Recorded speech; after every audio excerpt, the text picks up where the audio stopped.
close the door. Oh, oops. Yeah, that's a good, that's a good point. I mean, it is very linear.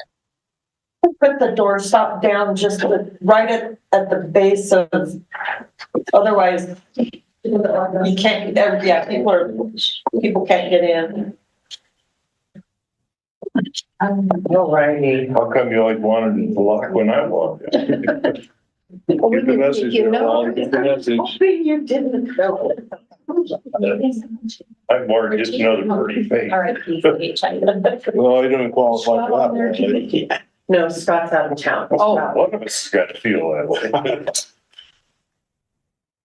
Well, good morning. We ready to start? Okay. Is Nancy ready for us? I think so. Recording in progress. Thank you, Nancy. All right, welcome everyone to the November meeting of the Historical Commission. It's going to be a pretty active day today, I think. So we're going to hereby call the meeting to order, and JG will do the roll call. Right. I don't know what to hear voices. Yeah, I hear voices. Some of us always hear voices. Is it coming through the owl? That's strange. I think so. Chairman Larry Dorsey. Here. Vice Chair Karen Woligorsky. Here. Vice Chair Dalton Millette. Here. Mary Cartwright. Here. Errol Woligorsky. Present. Scott Phillips is not present today. Maureen Hogue. Here. Joe Roberts. Yes, ma'am. Yeah. Susan Stanish. Here. And we do not have trustees present today. Okay. We have quorum. We have a quorum. Big time. Yes. Yes. All right. So is there a motion to approve today's agenda, please? I'll make a motion to approve the agenda. We moved by Karen, second by. I'll second. Dalton. Okay, Dalton gets the second on that. So, public comment. Is there any public comment this morning? Okay. And we have no one on Zoom for public comment. Thank you.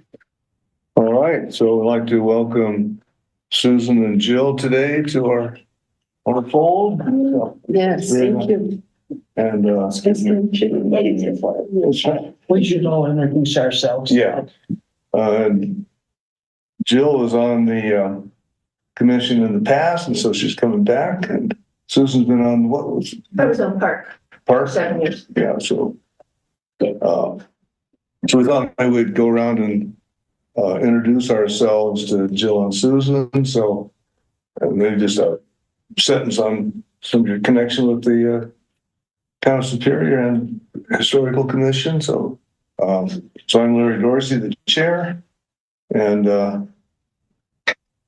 what else can I say? We were reminiscing a few minutes ago about how long I've been on the commission. I know I came in after the Woligorsky, so they're you guys are the You can introduce. championship level there.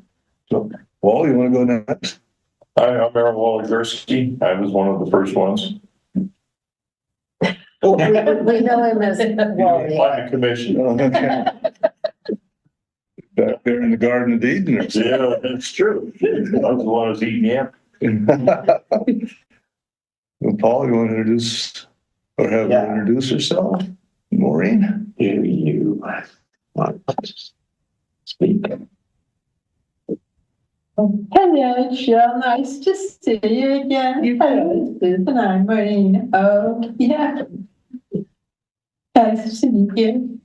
So, if you don't know Maureen's family are some of the founders of Superior. So, Yeah, both Autry and Fake. yeah, Audrey And and sisters. And Paul's a loyal companion here to do the interpretation. So thank you for that, Paul.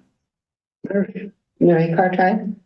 I lived in Superior for a year and then moved to Louisville, but they've kept me on and can't get rid of me so far. That's a good thing. And Karen? Karen Waligorski.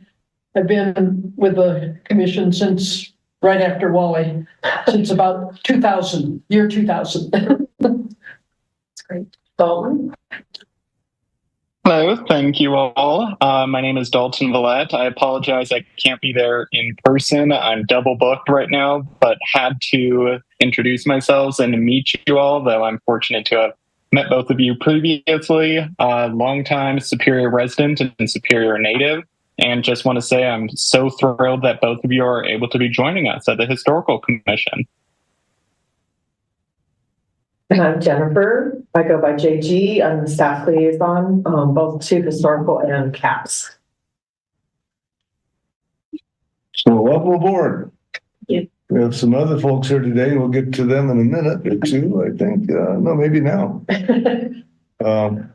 Under number 3A, you'll see consultant discussion for Town of Superior Comprehensive Plan. So are you taking that, Lisa? Yeah, that's us. So hi, everybody. I'm Lisa Ritchie. I'm the Planning and Building Director for the Town of Superior, here with Alex Haefling.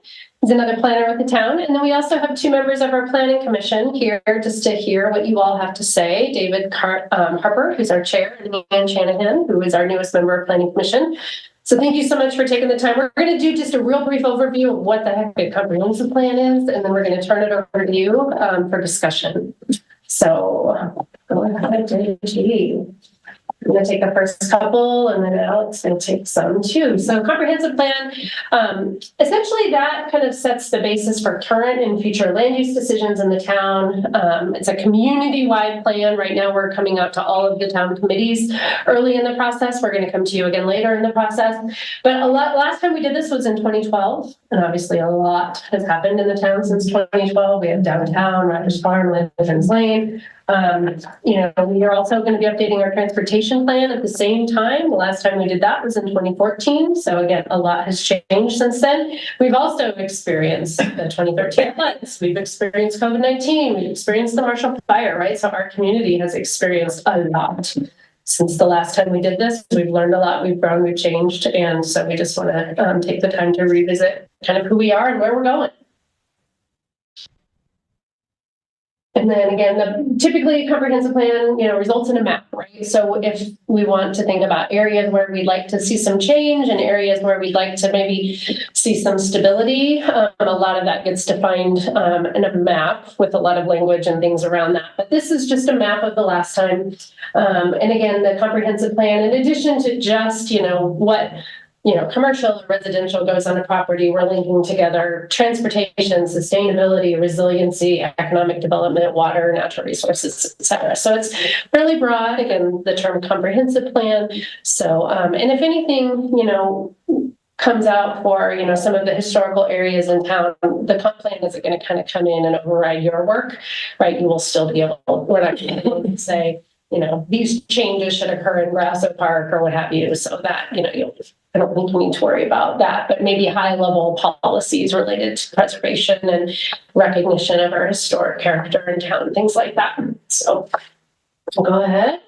All right, Alex. And so we are currently in our research, data collection and analysis phase. And so right now we are going to all of our committees, to our stakeholder groups, our commissions, and asking for feedback, trying to get some high level goals, some of the things that we're trying to maybe trends, things that we're trying to focus on further down the line in the project. So we're at that place as well with the help of our consultant, Cushing Terrell, and we're doing a market analysis at this time.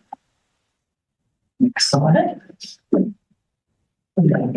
Sorry. And so we have a couple of phases here. To start, where we kind of kicked off, we had the Chili Fest, as well as the Fall Festival, where we had a few engagements, opportunities with the community. Currently, we are doing the advisory committees, commissions, stakeholder groups, having those conversations to gather data for from every group and to try to create some trends, things that are overarching from each specific area. And then we are looking to do some more engagement, pop-up events, surveys, open houses, and something that is really interesting to us is a speaker series where we can hone in on specific topics and kind of get a little more in depth on whether it's transportation, economic development, housing, open space, the history of the town, things like that, where we can get more in depth. So that's kind of looking towards the future. We have for our first survey during around the Chili Fest time, we had the first question of what do you love about Superior?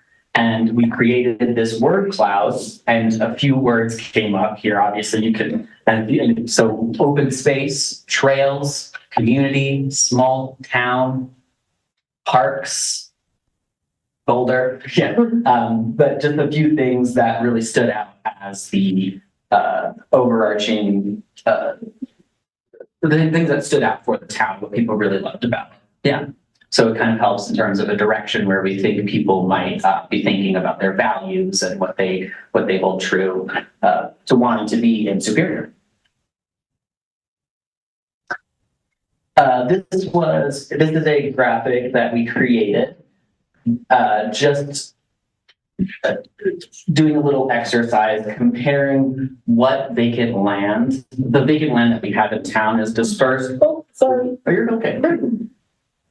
Getting a little crazy. The vacant land that we have in town is very dispersed throughout, and as much as you can kind of see here, there's a comment that says 2.3% of Superior is vacant land, and so we say there's not much of town left, but it's really crucial that we pay attention to what goes in these spaces, if at all.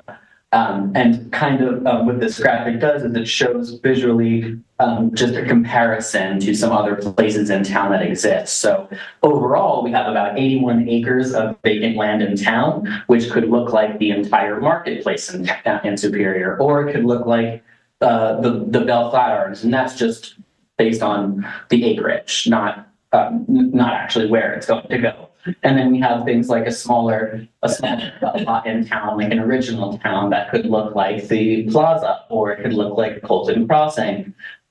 Things like the Zaharias property that could potentially translate to something that looks like Cold Creek Crossing, or the downtown core that has multiple developments. So it's just getting an idea of what those spaces could look like, at least we're comparative to what we already have in town. Not necessarily that that's something that will go there.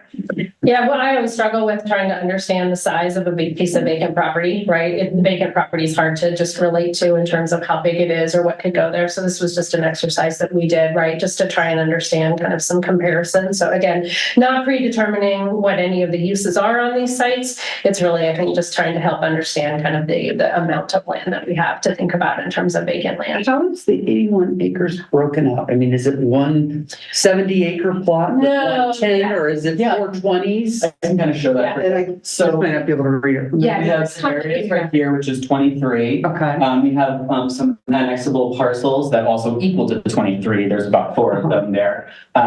We have the Element Hotel site, the one that burned down in the fire. That's about 3 acres. We have the Discovery Office Park, which is behind all of those offices. That's about 9 acres. We have Town 15, which is called that, for 15 acres. The Resolute property right now, which is right next to or just below kind of the reservoir over here, is Resolute property with 6 acres. So you add all of those together and you'll get to 81. Yeah. Okay. Yeah. Yeah.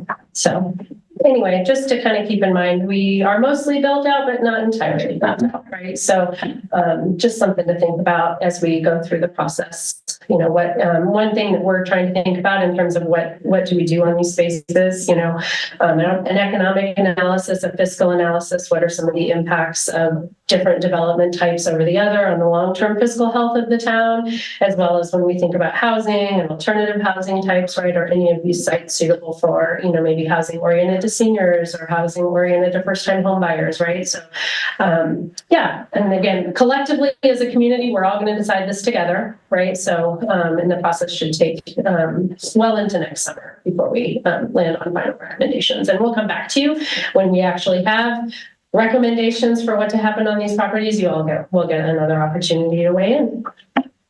So with that, though, we would love to hear a little bit in terms of the Superior Historical Commission. You know, one of the things we want to make sure that we think about is, you know, within the lens of the Historical Commission, what issues matter most to you for the town? And you know, for me, some things that Alex and I were talking on the way here, and just the impact of Marshall Fire on the original town. What, if anything, you know, could we do in terms of policy or goals to reinforce, you know, the built environment history that we have left in town? What are some things that we could do, you know, to enhance? And then, you know, also other parts of our town are, approaching kind of maybe a historical status, or just how do we want to preserve or change, you know, existing areas in town. So with that, we'll just open it up to you all. We're here to answer any questions, and we'd just love to hear your thoughts. Looks like Larry's got notes. My name right there, so remember that. Anyone have some, you want to start, just do it sequentially, start off with number one? Yeah, however you want to do it.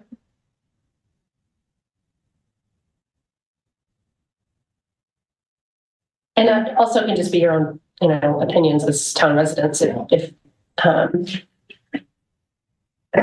not sure how to relate it to Historical Commission. Now, what are we talking about? Are we talking about anything, concerns that we have as to what's going on? Do we have any certain area that you want to stay into right at this meeting? You know, really, I mean, again, the comprehensive plan is really townwide goals and policies for, you know, kind of growth and development, investment for infrastructure, areas that you really would love to see, you know, prioritized for change. If there's needs in terms of housing or businesses.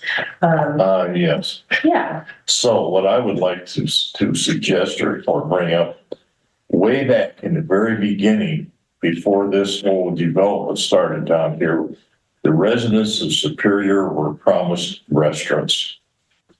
In downtown, you mean? And downtown, and it hasn't delivered. Mm-hmm. And there was a huge plaza supposed to be down there with a big open area for seating. There's going to be 4 restaurants in there. Mm-hmm. What we need to do is we need to get restaurants in down there.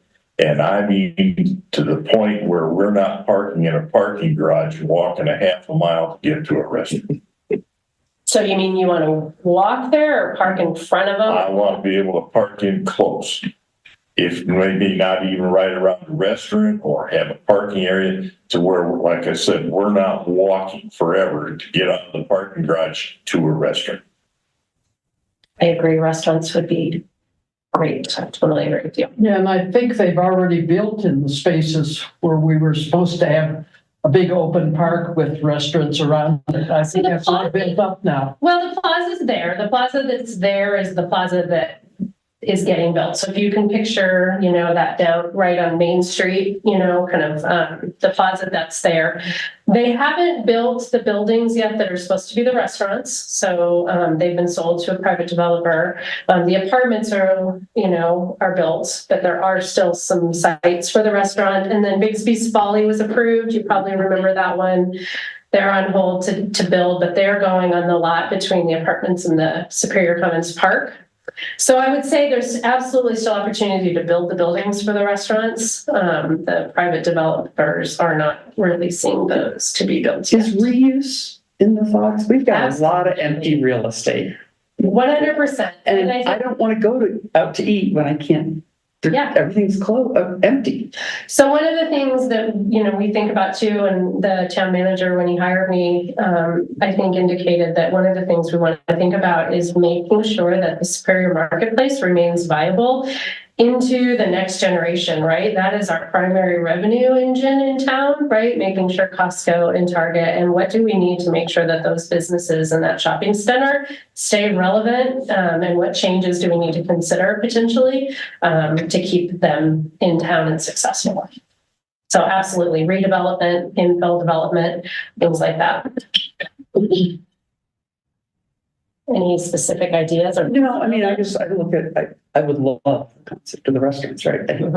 But I drive to Pearl Street because there's more there.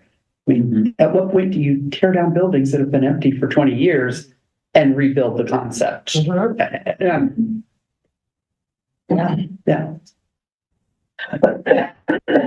I also don't think we want any more high rises or whatever you want to call it down in what's left. I think we've got enough of that in some of the apartment buildings back up in there.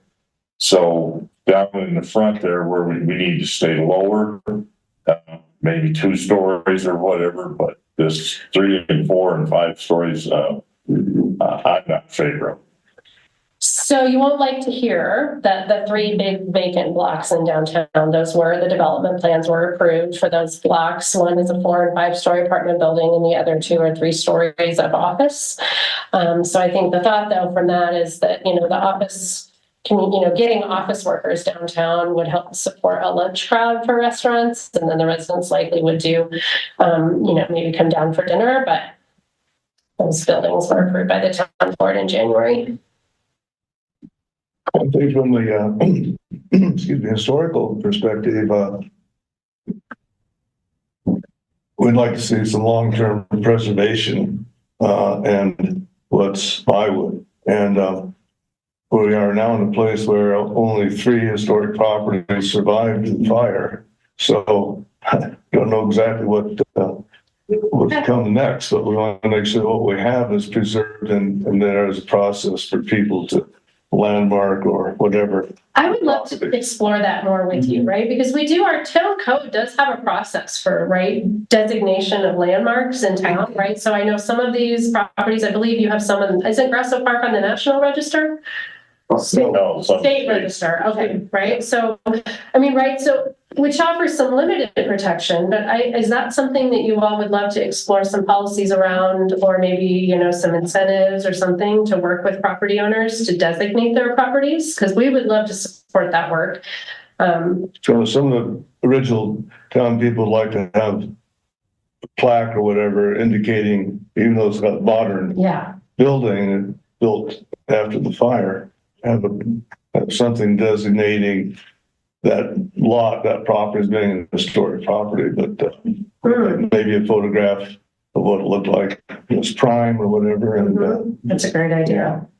But like I said, I think 3 survived and one's already been torn down, and the other one I think is Grasso Park. So. I just always love the little home on 2nd and Coal Creek. I think, that little miner's cabin, which I don't think that's its original location, right? The home at 2nd and Coal Creek. The miner's cabin did it get moved to that lot? You mean the bungalow? No, the private home. Oh yeah, the old Bluxner house. I think that's one of the survivors. Yeah. Did that get moved to that lot? Do you know? Might have been moved. There were a couple of them got moved after a flood. Yeah. And I think that was one of them. Do you all have an inventory of a historic resources inventory? Does that work that you all have done? Yes, we do. Okay. Supposed to go on to number 2 or any others for this number 1 question? And number 2 is what issues matter the most to you? And I think I'll kick it off by saying we would love to have an employee, a town staff person be the director of the Superior Historical Museum. So there'd be a professional staff, whatever, 20 hours up to 40 hours, whatever, a week, to take care of all of our artifacts and get them organized and cataloged professionally rather than through us volunteers.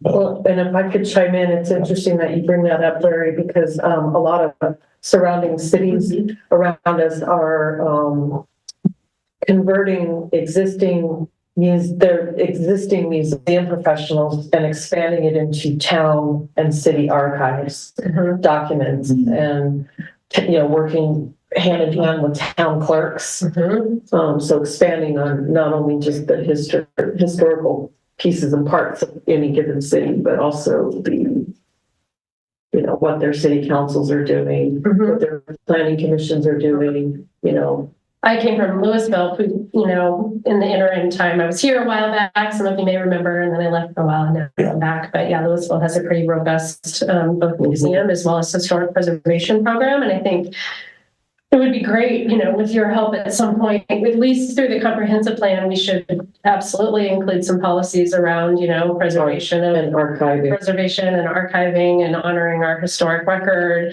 And then, that hopefully potentially could lead to some resources being, set aside for this group. But I think just generally know that your planning department are processes that you would like to develop. We'd certainly happy to work with you and partner on some of that.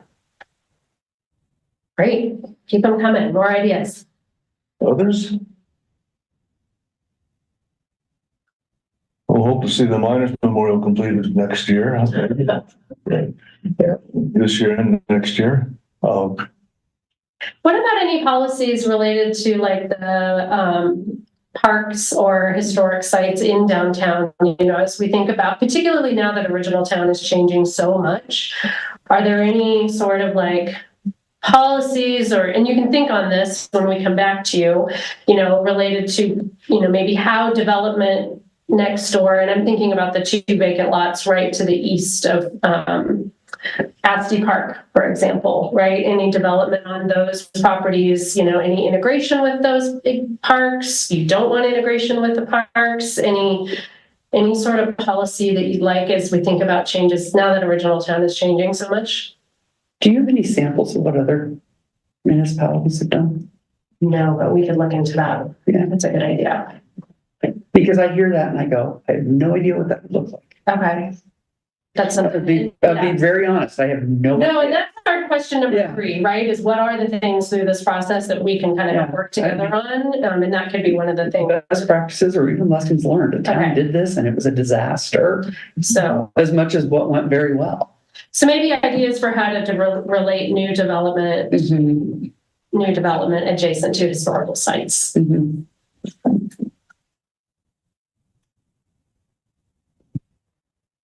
Well, we would like to have all the parks that have historic connections down stay at their current size at least. Yeah, no making anything smaller. Yeah, I think that. There's a reason for that. From your perspective, I don't want to presume, but I always think of Grasso and Asty Park. Are there any other? Cemetery. The cemetery. Thank you. Those 3 sites, are there more sites that we need to, we're thinking about? Where the actual industrial line was located, which I think crosses into Boulder open space. Yeah. But I think how do we partner with that? Yeah. As part of Boulder County? Asty Park, cemetery, Grasso Park. There were a lot of historical references made in Founders Park too. Okay, Yeah. Founders Park too. Okay. Great. There's that plan of what the town looked like in the 1930s. I mean, the layout of the map is kind of a map etched in the flagstone. Okay. And one incorrect thing that can't be corrected apparently. Okay. What other ideas or preservation or protection or integration or sites? We can certainly look at some best practices, I think, and as we develop some plan ideas. Push this a little miners park at the top of, I call it the top of downtown, because you go up and up. We have a new miners park,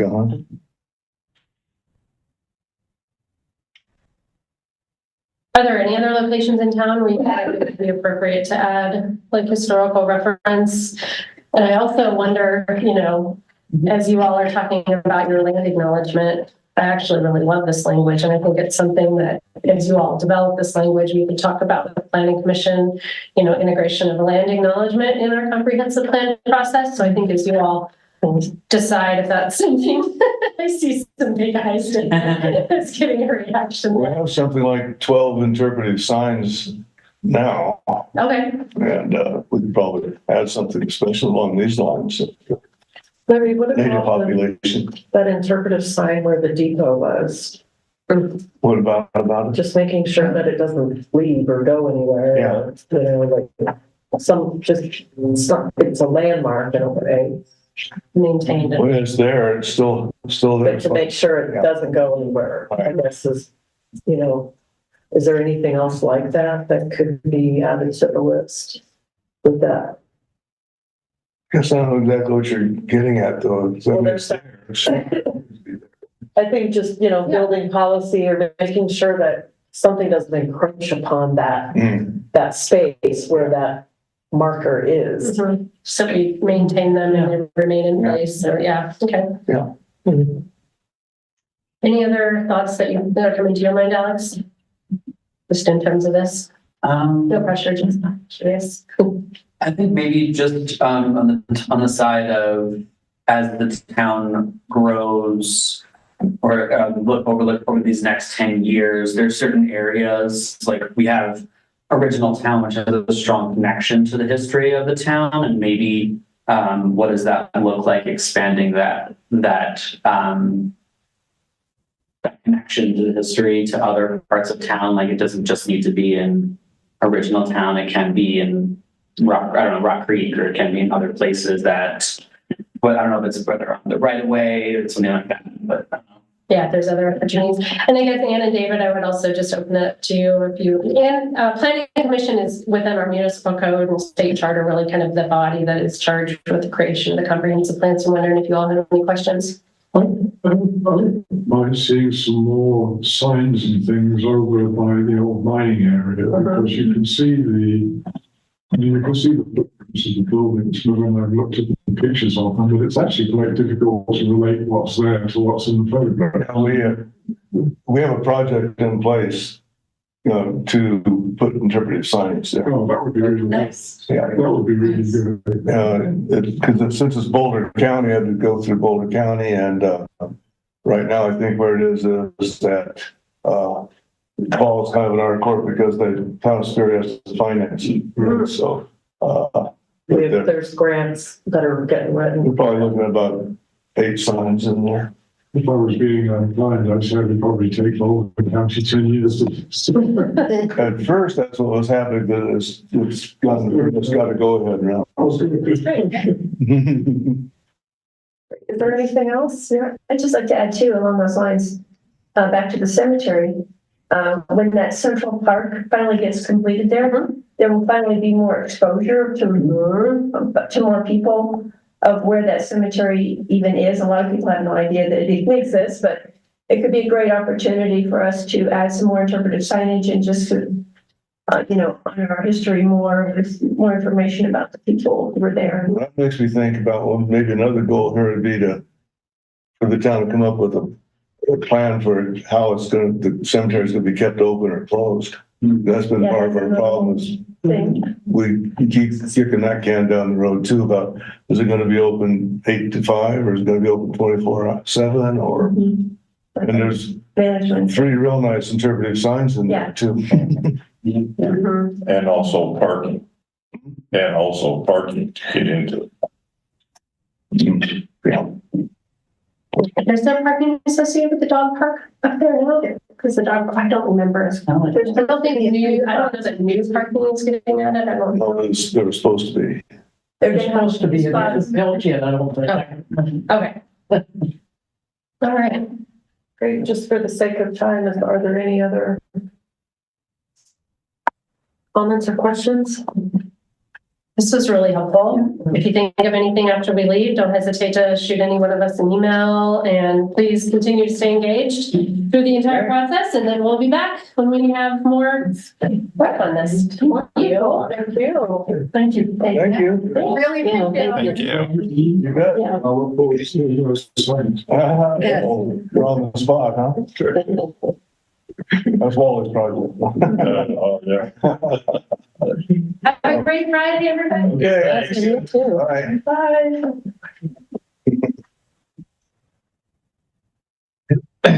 Okay. they've been really thorough, haven't they? In their thinking. Okay, then I guess we're down to 3B. You have any correspondence, Mary? Then No one's let me know if any. okay. And okay, Marshall Fire Memorial. Yeah, can we go back to the correspondence? Yeah. Yeah, Mary, there will be a couple, thank you notes, I think, for donations. Okay. And I can get with you separately on that. Okay. Okay. Thank you. I can get with you too, for that memory box. Liz Tovato, I can get you her address. But did we get the memory box? Okay. Dalton, got anything on the Marshall Fire Memorial? Yes, so there was a meeting a little while back for the Marshall Fire Memorial Subcommittee. I was not able to attend, unfortunately. I was hosting a home rule educational session at the same time. I did hear from chatting with Drew, who's at CAPS, that they kind of assessed that there were a lot of people who weren't there too, so they're going to kind of be reviewing everything that was discussed at the last meeting at this upcoming meeting on the 18th, which I will be able to attend. And a lot of it is related to the survey results, kind of gathering some insight from the data there. I do know we got a little over like 100 survey respondents. Correct me if I'm wrong there, JG. 150. Okay, 150. So we're going to be assessing some of that data and making some action items from there at the upcoming meeting on the 18th. Susan and Jill, do you need context around that? I was on that subcommittee for a while with Dalton, so I'm familiar. You're good, Jill? That's right. I need the Reader's Digest version. Okay, just so high level, Marshall Fire Memorial Subcommittee is part of, its parent is CAPS. Okay. But because of the enormity of the project and the need for more voices and brains analyzing the data, the mass amount of data around what residents are thinking and wanting. It's an unusual subcommittee because it's comprised of members from pretty much all of the advisory committees. So they meet pretty much monthly.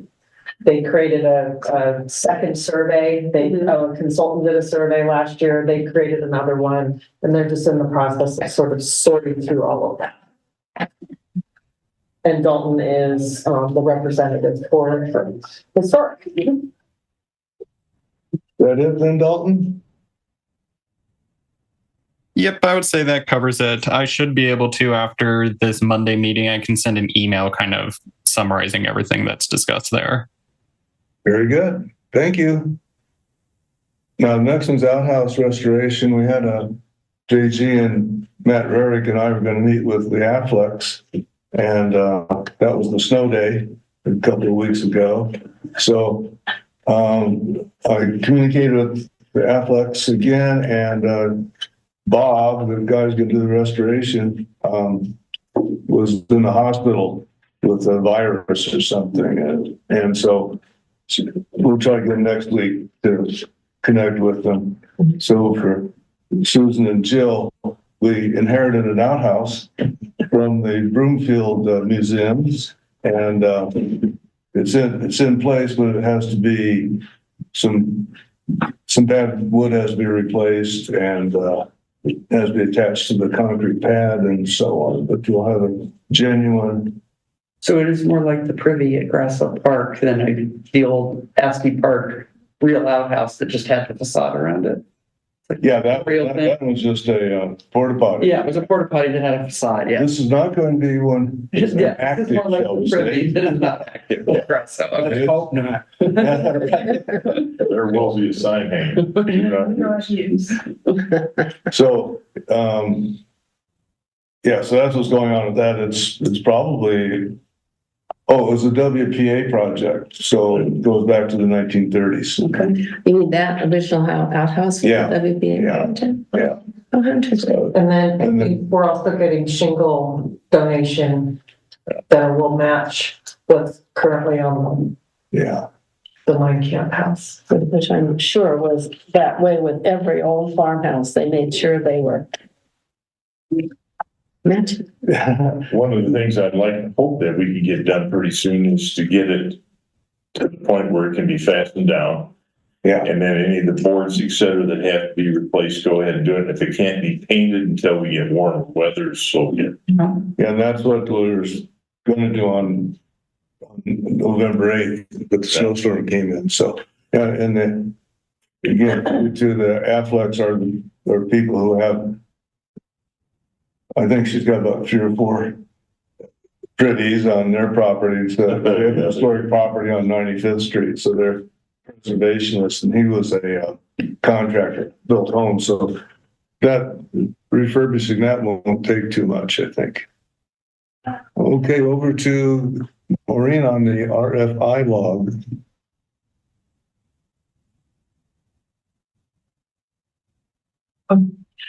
Does anybody have any input? I haven't seen any requests for information. Yeah. Have you got it by telephone yet? I have not. Have you, Larry? No. Any requests? Official requests? Pardon? Official requests for information? No.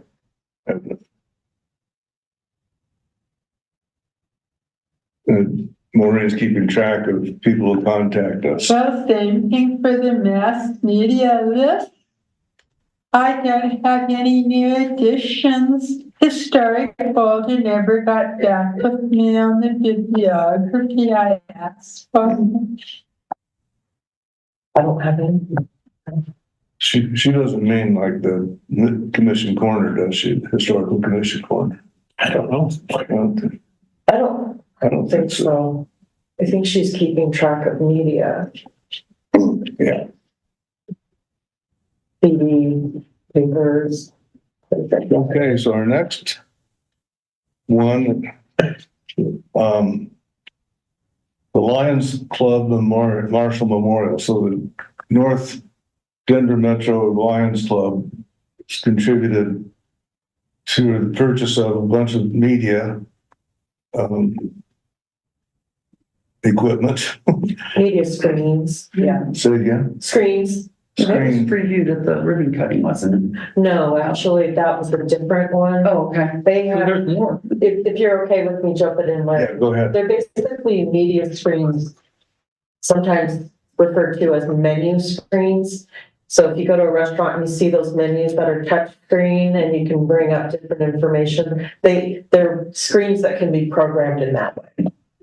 And the idea was to, and Dalton, jump in if I'm butchering this. The idea was to load them with documents, videos, things of that nature, so that when people come to visit the museum, they can touch screen and kind of get more information, more robust information than what's just in the museum itself. Well, Dalton, do you have anything to add on this project? Yeah, I do know. I chatted with Bob McCool recently. He and Daryl have been working and going through the software together.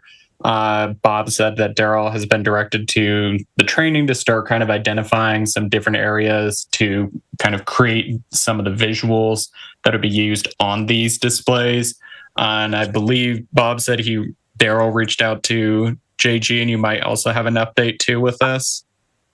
I do. She reached out yesterday evening and just asked, what do we want on there? And I'm assuming that I want to double check with you all that, there's some videos that are both current and from the past that could be loaded. There's the Marshall Fire video that I worked on.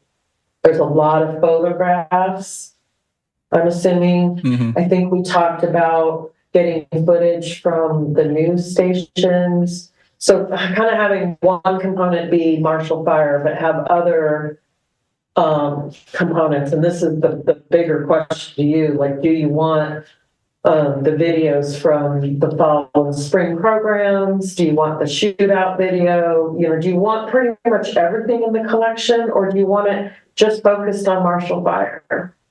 And this will be in the Asti Park building.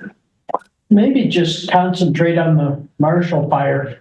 Otherwise, it might be too much. Mm-hmm. And people wouldn't, if they want to watch the whole thing, they wouldn't get to see. But can you choose Everybody. what you watch though? Yeah. Yeah, Well- you can go through. The big thing too is we could have it right now very Marshall Fire heavy and maybe just exclusively Marshall Fire related media if you want to. And then maybe after a couple of months or whatnot, change things around, rotate some different items onto there. And that can also then be used to get people to keep coming back to the museum to say, hey, we have new information, new photos, new videos on this topic that can now be uploaded and shared here. That sounds really good to me, to have right now focus on the fire, because that's what Lions Club gave the money Yeah. for mainly. I think, right. But, and then we have all this, the information from the past programs and yeah, so it needs to be out there. From my understanding, I thought there were two monitors, one slightly larger than the other. So it could be that one is Marshall Fire exclusive and the other one is other museum Yeah, dance. that would work too. But then what space would we have for that? Yeah. But I think there are two. Yeah. The other unless- monitor theoretically could go in the bungalow. Yeah, that's what I was wondering. Yes. Have a whole, yeah. Which would make some interesting programming available for people who visit there. So the direction I'm hearing is for now, let's focus on Marshall Fire. And then work towards programming the other monitor a little bit down the road, but let's focus on one monitor for right now and it's Marshall Fire content. Is that correct? I think that Yes. would be good. We do have a space issue in there a little bit, Yeah. it seems. Yeah. Okay. Well, that might make a difference too, and start actually installing some of that stuff to see how much space it's going to take up, but Yeah. Is it mounted or like on a part? It could be either. Either. I mean, what do you say, Dalton? Is it both going to be mounted too? Yeah, both have the options where they can kind of be on the stand or they can be mounted. Well, It's better to mount them and then you'd have more floor space. yeah. I think that's part of that too, would be to have some display of the artifacts from the fire. Sure. In that same Yeah. place. Absolutely. Yeah. Are you dedicating one of the rooms at Asti entirely to Marshall Fire? Half the main room at least. Just as you come in the door, we're planning to have the video there in the corner or, In the kitchen? no, the front door. Oh. I always think the back is. Yeah. No. For visitors, not It's challenging. not family. And then the artifacts nearby and yeah. Gotcha. Well, that's good news to hear that there's communication going on there, because I know, I sense that the Lions Club people are wondering what's going on, so. Yeah. Thank you, Dalton. Thanks, JG. Yep. Recent donations. I was just wanting to catch everybody up on the most recent ones, just Good idea. briefly here. We had a chance to get a second stove and we talked about it and thought, well, okay, in case we get the Grasso Museum, let's put it in there. Well, what happened was the man that had the stove had 3 different names associated with the donation, and he thought we were all from Superior. Well, 2 of the names were actually from Longmont, and he gave it to the people in Longmont. So that kind of, we didn't end up getting the stove, but we weren't really ready for it anyways. But we just thought we could possibly get it for the Grasso Museum. It was a kitchen stove, huh? Yeah, and that was from Joe Stepanek. Okay, and also Terry Fairbanks, who has given us several things in the past, had a whole bunch of dollhouse furniture. And we all decided that that was not something we could use at this point. We don't have a dollhouse, nor do we have space for one, really, in the Essie Museum. So we turned down that, but then he came back and he had a cootie game and pick up sticks and tinker toys. We decided we would take those donations from him. They're pretty neat and they don't take up much space. So those are the recent donations I've been involved in. And I think Dalton has 2 that he sent out to everybody. Maybe he'd want to catch us up on those. Yeah, so these were 2 items donated that could be accepted to us from Stephanie Miller. She's trustee. One is kind of 2 letters that are from Congressman Joe Neguse and President Joe Biden. They're to then Mayor Clint Folsom related to the Marshall Fire incident and just sending their condolences to Superior residents. I thought that could be really nice. We could potentially even get it framed if we wanted for the Marshall Fire exhibit. And then the other is some of the original founding documents also written to Clint Folsom, creating the Sister City program between Superior and Nepal. So those are just some of the items that came my way from Stephanie Miller. I think those sound good. Yeah, the Marshall Fire letter from Neguse and Biden would be great in the museum. I keep wondering about the Sister City one, if that wouldn't be better in the town hall. I don't care really, but I was wondering about that one. Like more current. Yeah, it's not exactly historic. Well, Well, it is, I but would say it's not historic yet. Yeah. It's not historic yet. It will be. Huh? Yeah. oh, okay. But yes, I think the town hall might be where more people would see it and relate to it too. Oh, sure. Or is she wanting it just to be part of an archive and in a safe place? Yeah. Yeah, she indicated she just didn't know what to do with them, and she thought historical might be interested in them. So that's why she reached out with kind of both of those sets of documents. So I think she'd be fine with like the Sister City documents if we just have a good place to keep it secure. That can be good as well. Yeah. So it's known that it's, It can be archived. I think we're all concurring that the letters from President Biden and Joe Neguse should be accepted with joy. I'd like to propose that we get hold of Art Source and get them framed properly with non-reflective glass and all that, which is costs a little bit, but you mean if they're to be on display? Even if they're not to be on display, just to preserve them. But I think they need to be on display. Yeah. I'd agree with that. Yeah, it's Yeah, the letters from the president stuff absolutely should be on display down there with all the other stuff on the fire. We might do that. Dalton, did you already have those? Yep, I have them. Okay, then we might do that right away, so we have some budget left for the 2024. That's a great idea. Yeah. Okay. Anything else? yeah, and I can get them down to Art Source. Well, we did get another offer from a local resident of what's called hand carved cow. It's a wingback chair. Davenport. Yeah. How many words for count? Yeah, and I think we all feel like it's too fancy. And then the other thing was, what was the second of those? School desk. School desk, which already have now 3 at least. Yeah. I think we could use the school desk. For sure. So. Now, what about that wingback chair? Would that fit into the Grasso Museum? That couch? The couch, yeah. Or is that too fancy for even there? It's up to you all. I'm not proposing it necessarily, I'm just kind of asking the question.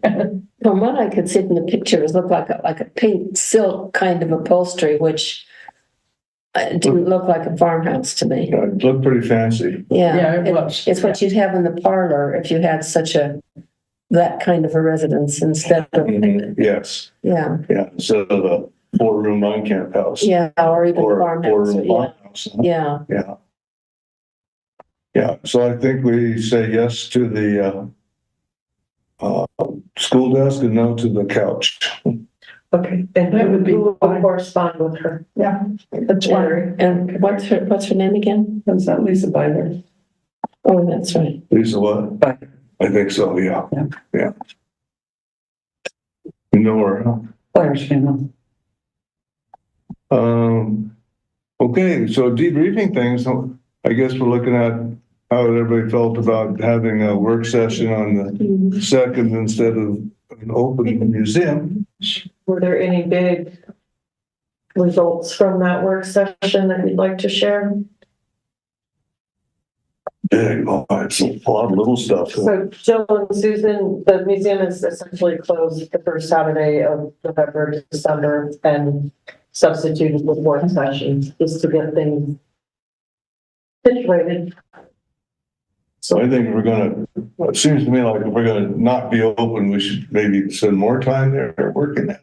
Yes, I agree. Yeah, Yeah, it wouldn't hurt. yeah, because we weren't there for 4 hours, but obviously when it's finished, we could leave. But, so what we did was, we wholly assembled some things that need to be assembled, and, we put things into the storage in the basement that need to be moved from the main floor downstairs. What else did we do? Set the bed up. Set the bed up and put the Walgorski Memorial mattress on it. Oh, wait, not Memorial yet, huh?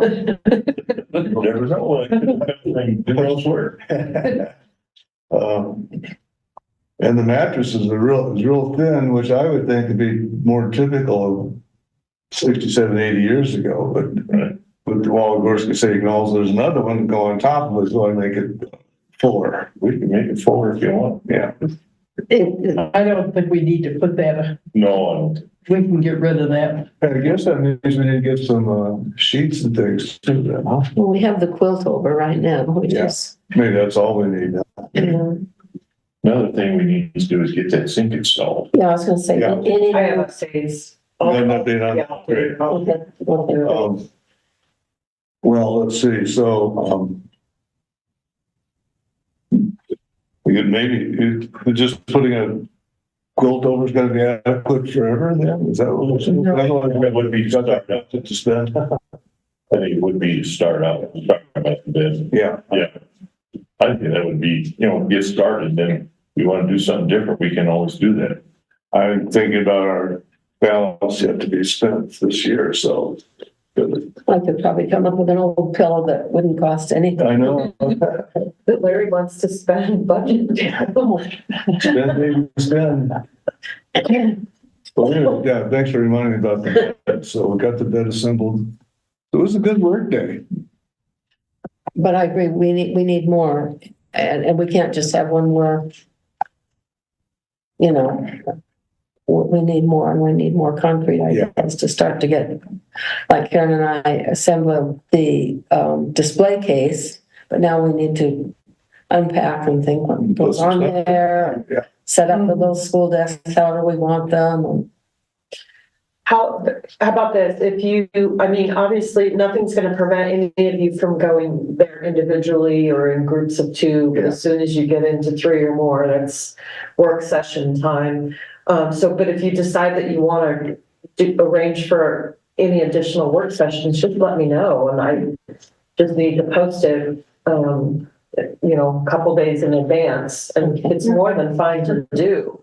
So, yeah, if you decide that, just let me know. Okay, and to me, it would be more than fine if someone from the community said, "Oh, I'd like to help with that." It's great, that this isn't a private thing. Yeah. You want to have a work session again before the December date? We're pretty early in the month yet. Right now, it's only the 15th, so we could do something next week. But then we get Christmas shopping time too, huh? I think it'd be good to have something. I mean, the next week runs into Thanksgiving, which probably wouldn't be so That's good, right. but next week doesn't. Technically, you don't have to decide right this minute, but if you want to, you can, but otherwise, if you decide on it, just shoot me a message. Okay, we'll do that. And then also then we'll try to meet JG and I and Athletics and Matt Rarick again, hopefully next week.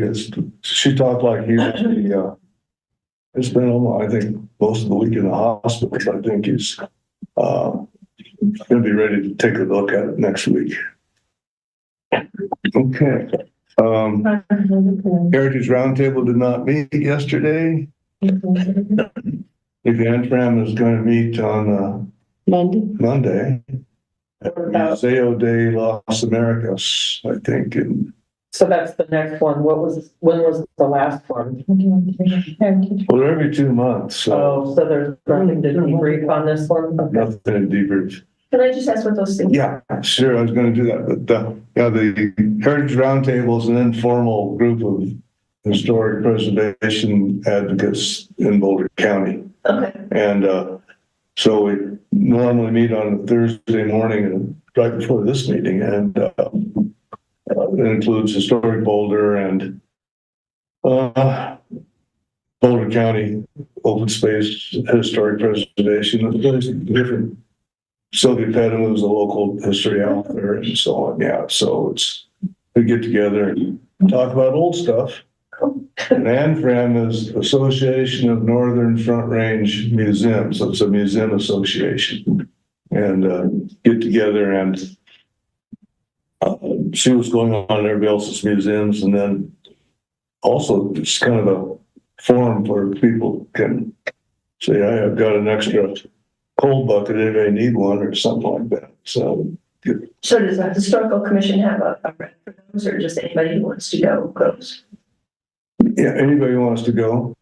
I usually go. I'm usually involved with the roundtable, and we're having trouble. Antrim is kind of being resurrected from the COVID days, and I think they're doing a pretty good job, but I think it's getting tough for us older people to make these trips to, like this next one's the Museo de las Americas down in central Denver. Oh, South Santa Fe. Santa Fe. Yeah. So they have in-person meetings. Pardon me? They have in-person meetings. Do they publish a calendar of their meetings these days? They might. I haven't looked at their website now. I think they get the people who are kind of leading it right now doing a good job on some of those kinds of. If they have that outlook, I would happily block the calendar and drive people. Oh, okay. So, but I need to know a few weeks out to block it. So Well, Monday may not work well. yeah, Monday doesn't work well, but I'm talking Yeah. 2025. Well, I mean, Is there a might not work well for way to anybody get because they have that other meeting on the Oh, yeah. pathway. Yeah. Is it possible to get more of the, or all of the commission on their list, email list? Should be. Yeah. Yeah. Yeah. But they used to be. Like, Yeah, and I had to put a guy's collection of stuff he wanted to donate on there, so I think they're pretty open to that.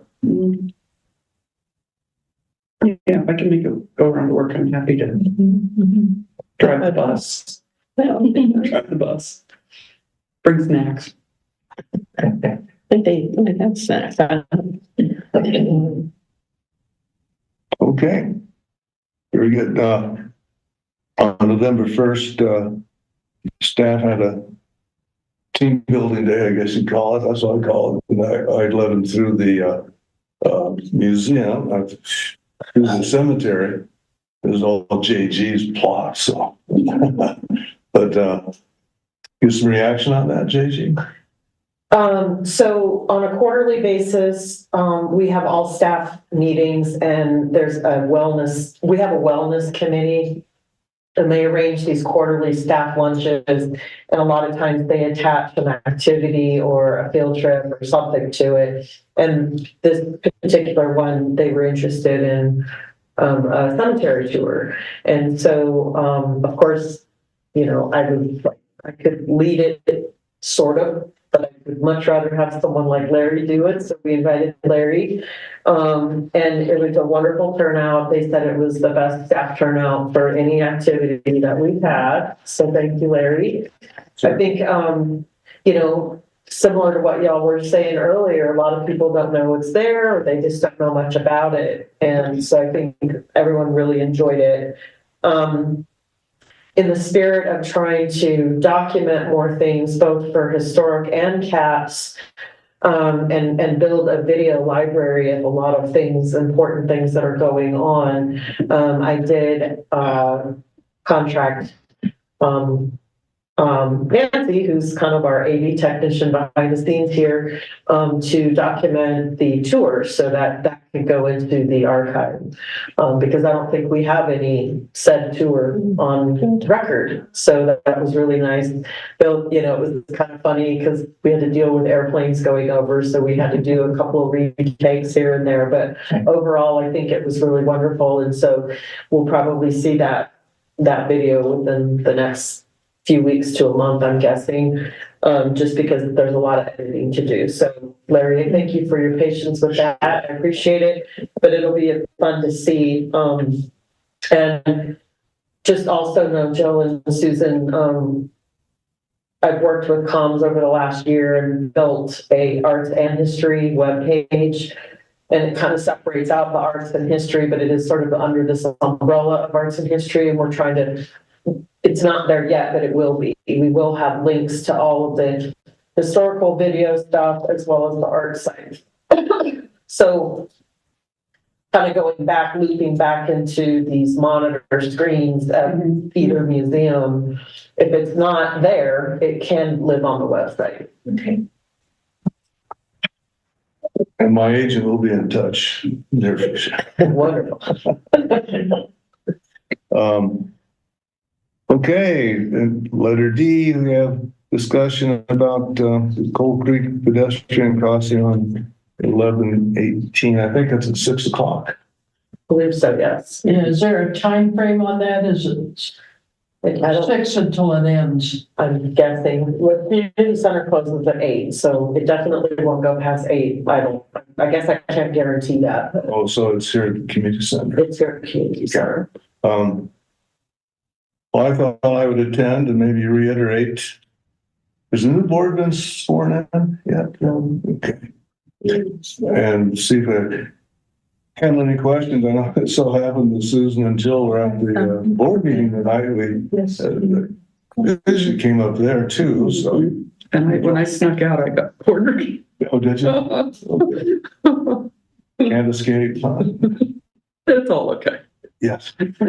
She just like to say something about pedestrian crossing. Okay. Okay.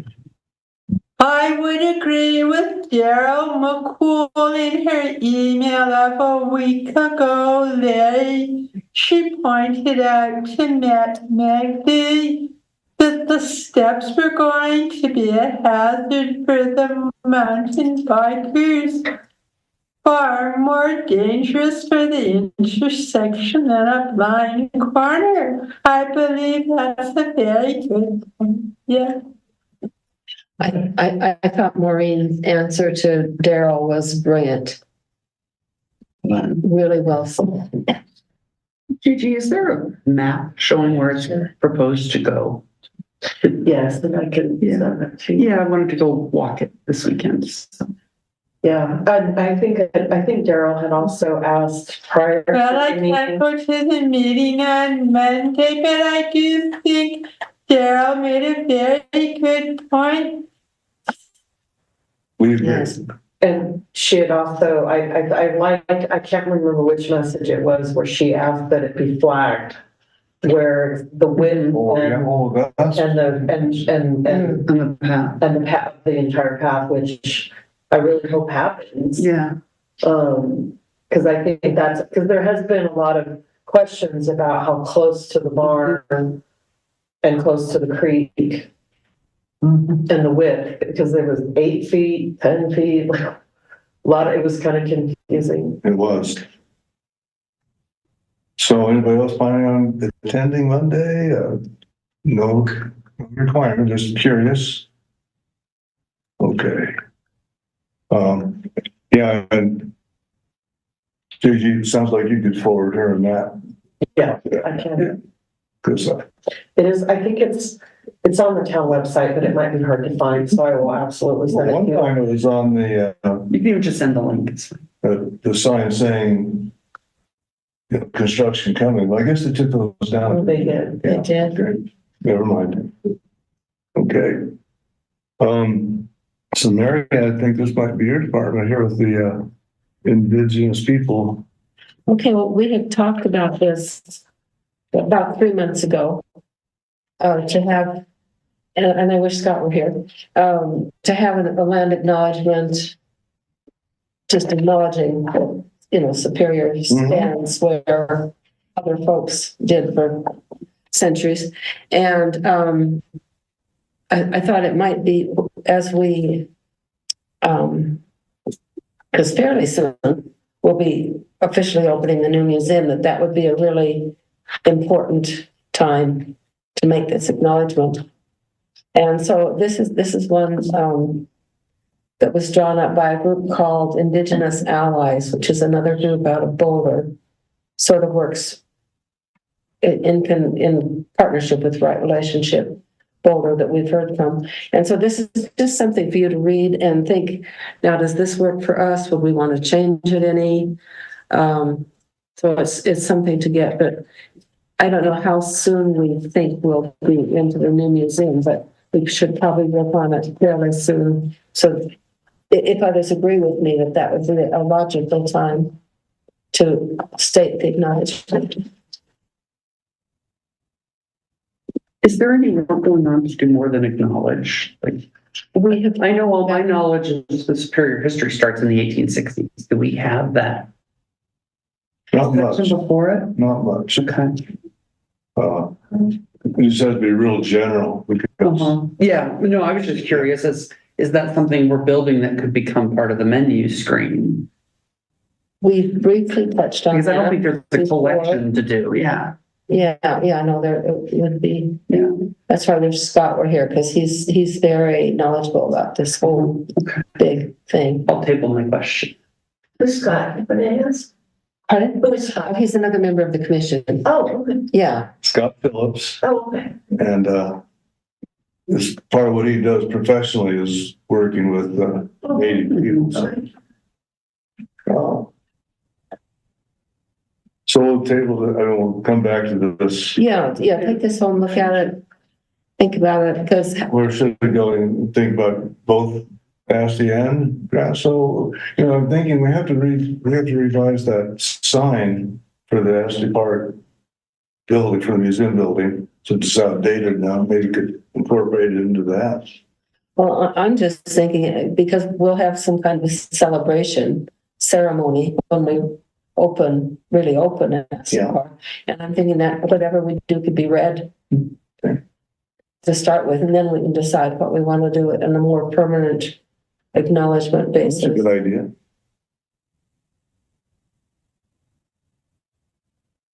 Grand opening. Okay. Any vague idea when we might? It's sort of, we can't really do much till the sink's in. I mean, we can't plan anything. He's gonna start working on it. I have it. Okay, that's right. Okay. Thank you. Roman numeral 3, gathering of newspaper clippings about Marshall Fire. That's me as well. Oh, that's you. Okay. You're up. Karen, did you save clippings about the Marshall Fire? Because I know you took the camera. Did you save clippings about the Marshall Fire? Not many. I saved tons.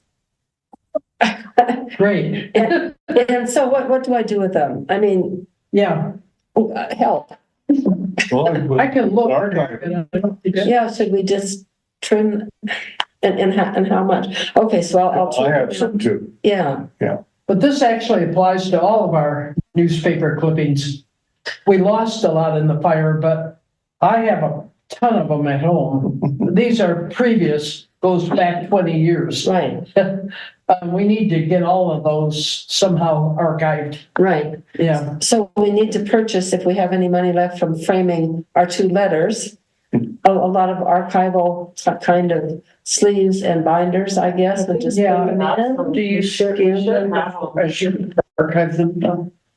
And I still, We have, that's. I think we should scan them. Yeah. Yes, but That's. Yeah. In case there's another fire. Yeah. Fire, flood. No, I think that's a good idea. Sure, I bought sleeves and a binder, that's, and a couple boxes. Yeah. Okay. Specifically for newspaper. okay, so we'll have to, okay. Yeah, we'll just have to kind of dig through some of. Okay. But could we do that during, I mean, if we got too many people at one of these work sessions? Oh, yeah, because that, Or it could be done at future open days, like. Yeah, when it during might go downtime. During some downtime or. yes, because it's time consuming. But Or we can just scan from our phones. That's true. So the stand and scan would be, and then put them to your repository on the site. because some of them would be useful as part of the, say, Marshall Fire exhibits for people to turn over in newspaper. But, okay, thank you. See, this is that hard part, not to open up the can of worms, but, you know, that's why we need an archivist, somebody to help manage the collection. And, you know, bigger picture would be my arts and historical, like a coordinating position. So they would do some art stuff, but lean heavily into museum and archiving. Because that's a lot of work for you all. And if we have a staff person on board. So we don't mind doing it. Consistently, but it's a lot. It's Very time consuming. Yeah, we have a whole bunch that have a lot of history of our group, not history of the town, but a history of the historical commission. A lot of old pictures that were in the paper. That's neat. Going all the way back to Wally and Gladys in the jail. Wow. That picture that's in jail. Why did they let you out? Careful. I've ever been in jail. So before we move on, I just want to know what sort of scale you guys use to get 1 ton, measuring 1 ton of stuff at your house. Yeah. A ton of paper, huh? Okay, so trim and hold and we'll just keep working on it. Okay, thank you. I think the next one is, Paul, I think the next one is for Maureen. Is that correct? JG? The Yes. communication tool question.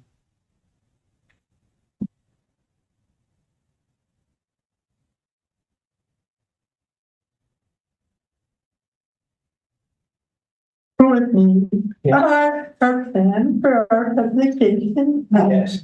Yes, well, now that we have asked the museum almost put that together, I think we need to look at doing those pamphlets again. The Katie Olson Creative People did. I wasn't sure how we would fit in Grasso in the cemetery. But Katie did a nice job with the maps. So I think we should look at updating those. We will have new pictures with all the new things from the Marshall Fire. Okay, that's a good idea. Trying to think of what all we incorporated in that. Kind of little flyer, wasn't it? Yeah. Yeah. We also had a flyer on how to get to the industrial mine site, but that's all different now too. Okay. Is that all she has in that department? What? That's pamphlets. And Well, the website will also need to be updated once we have the grand opening. And I would like to consider an overview of Archie Park because it has a great historic trail. Everything from the Higgs to the miner who was lost at the Monarch. There's a marker there in honor John Harris. Yes, we really should talk about the park more. It's more than a dog park and a frisbee golf course. That's a great trail. Can you ask her if she is thinking in terms of adding Autry as a one of the historic sites? Because right now, just for context, you know, we have the cemetery, industrial mine, and Grasso. So the Autry Park is approximately, I don't know where the house was, but approximately the Autry farm was. Her grandparents. Pardon? Her grandparents, wasn't it? Yeah. The lake is named after. Yeah. It's Autry. Oh, just a part of our historical parks. People forget it's over there, but we have all the signage, and you said nothing was damaged in the fire. You said you looked at all signage and it came through remarkably well. True. Well, there's the dedication photo of the Autry family. Then there's a nice sign that explains the Higgs background, all factual.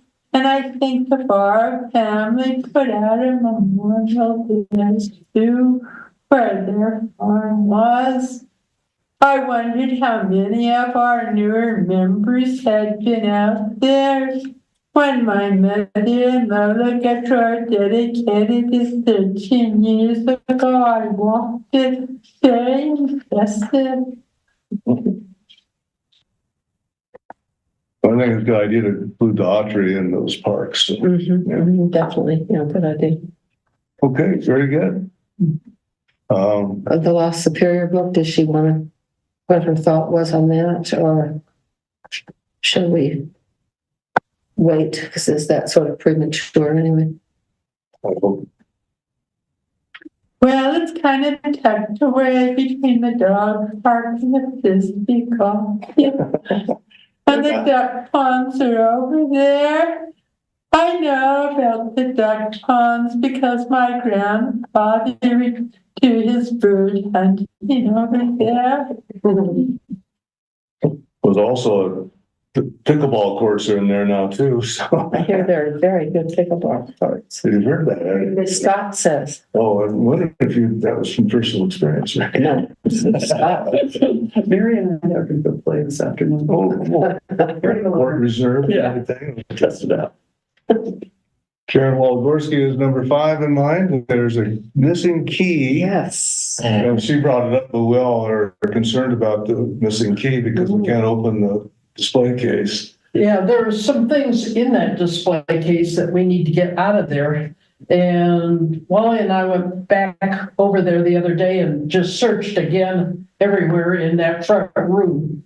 So I just put this on the agenda in case anyone remembers anything about that. It looks like an old kind of key, I believe. Yes. But we can't find the key anywhere. It's not with all the keys that we had to the other display cases and the donation box. All those keys have been put in the locks where they belong. We looked on top of the display case and under as much as we could look under it. I don't know whether it fell out of there and fell on the floor and somehow got swept up and thrown away. Do you, JG, have any way of getting back to the people you bought it from to see if they know? Yeah, like if it's the same key for all of them and can we get a replacement? Yeah. I mean, look, I can try, yeah. That would probably be cheaper than going to a locksmith, which we could do. Yeah. Because we do need access to it. Now, Wally, didn't you used to pick locks when you were younger? Yeah. Gosh, I'm Jim. Pick one of those, pick locks. Your husband's so you'll check with the company first? Okay. Yeah, maybe we can, if we can get keys, maybe get a couple of them, then pick different spots. And if we lose another one, we'll still have a backup. I imagine somebody stuck in their pocket and Probably me, but I haven't found it yet, so. If we get it unlocked, does it need to be locked? That's what I was I wondering. mean, It opens so different that I don't think anyone would figure out It's or very good. attempt. It slides. That's what takes, Yeah. takes you out. because- I remember the last time we had it open, but I don't remember anything about the keys. That's good, that's a good question. It's not in the display case. I'm like, you get in once, and it's not on top. Leave it unlocked. leave it unlocked. That's a good idea. You know how sometimes Someone you, wants in, we're gonna break your glass and get in. Yeah. The lock's not gonna stop them. No. On the other hand, it would keep people who are in the museum From looking loose. pulling it open and Yeah. especially if they can figure it out, and open it up Yeah. and play with some of the stuff. No, that's I'm not true. saying it will, but it's possible. Okay. So the next item is, status of application for Grassl Park National Register. I Okay, think it was Scott, wasn't it? No, go ahead. well, yeah, I've got part of this. Oh, okay. Okay, yeah, Lindsay Llewellyn had sent a letter out, and I think a lot of you have seen the letter, but she said a good next step would be to determine if Grassl Park is eligible to be on the National Register. And what we have to do in order to determine that is to fill out a preliminary property evaluation form. Okay, I spent some time, I've got all that printed out. This is the document that we have to file with them. It's the preliminary property evaluation form. Okay, and in order to fill that out, she said she thought a lot of the information needed there was on the original document that we filed 10, 20 years ago, when we had the property designated for the Colorado State Register. And that document I have here. So I was started to talk to Jill about this yesterday. I don't know if, Jill, what kind of time you have available these days because of your work schedule. But Jill, when she was with us previously on the commission, did a lot of work in Grassl Park. oh, So I didn't know if she would want to be involved in trying to fill out this form or whether that's. Let me read the other two documents. Yeah, I have them right here. Yeah. Those are the. I got the email from you this morning. We can talk about that going forward, but Yeah. I think we do want to definitely pursue this and very soon. And a lot of my So notes that are the more public, documentary form, but I think the notes still apply, right? yeah. Yeah. yeah, and then When you're in the Monday night meeting, you might want to, I may be able to come to part of that. I have another commitment at 7:00 Monday, but we need to let people know we're in the process of trying to apply to have Grassl Park put on the National Register, just so they know what we're I'll give you a doing. paper copy of, Now, that has all the application process that they went through for the renovation of Grassl Park. Okay. And from. I mean, it sounds like it's a matter of putting the puzzle together that says we've got the preliminary form, and what do we pull from? Yeah. Right? Interesting. yeah, and an adjunct to this is the industrial mine, and I think that's what Scott was working on. okay, I think, but I don't know everything. I wasn't able to get hold of him to talk about this before the meeting. But anyway, Prior. yeah, and I think the only thing we would need to do is before anything is submitted, just, I would just need to see what town staff would need to. Yeah, well, I Looped think in there's and even, or review it before it gets. there's even signatures required. Oh, perfect. Yeah, okay, that's all. Yeah. Jay, do you know if there's things like we very informally call it the barn and the farmhouse or the bungalow? Mhm. Do they have official names? Or are we gonna make them official names? In doing this? The barn's sort of Yeah, self-explanatory. the barn sort of, Official. it's the barn and the bungalow. And the homestead. And the other one, Homestead house, yeah. And they call it the homestead. And the house. privy. And the cellar. root cellar, yeah. There's a whole pile of pictures that were attached to our submission for the Colorado And that's what you State, sent? but they didn't name them. Yeah, Well, I'm not sure. I like the idea though, like it's These are really neat pictures. we 'cause it created shows like an everything. aerial map and had like names that Yeah. you all decide on and they stick and Yeah. become sort of official and Yeah, become but part there's of that. nothing you know of that. No, Okay. I think everything Yeah, well, has just been, Well, in that document, they make specific reference to the homestead house, Oh, which, so okay. technically it's not a homestead, but it's. Yeah. Uh, Okay. Okay. Now, but the bungalow has gone, because isn't it the Grasso yeah. Park bungalow? It's got a few names, doesn't it, that bungalow? Bungalow, what's all? 'Cause it was, What else besides bungalow? Oh, yeah, I've always known it, but you would have taught me, and so, Because Grasso wasn't the original, yeah. You didn't build it, right? Phillips built it.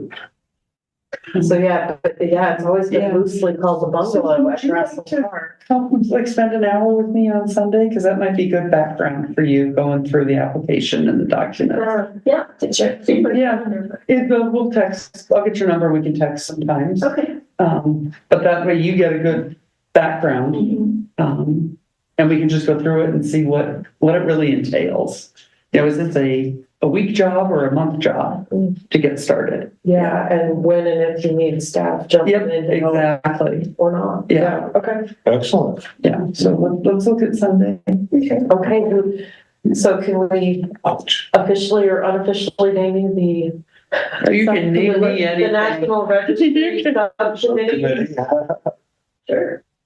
Yeah, Susan, I need to get your Susan, just your put phone email number in there, address. and then we'll have it. Okay. We have an address list for our group. So That's separate. right after the meeting, I need to get some information from you so I can add you to the list, and then I'll get a copy of it to you. Okay, All right, very good. sorry, I don't want to wait while I go. Oh, sorry. Sorry. Can I just jot it down for you then? Sure. so is that Karen, Jill, and Susan on the subcommittee, or just, I'm sorry. is that Karen, Jill, and Susan on the subcommittee for the National Register, or? If it only, a subcommittee, you can only be two. Oh, okay. If it's three, it's considered a. Did you guys to check? So, does Karen want to be involved? Well, maybe Well, these two should meet and then. You can consult. I think officially it just. maybe officially Susan and Jill, Yeah, and then she can just. but I can pass on what I have. Okay, And then someone else could talk to you later. okay. Yes, it is crazy. All right, Okay, yeah. we're going down to the ANFRAM meeting. Are you planning on going, Mary? Does anybody want to go? If I were two people, I'd want to go, but Yeah.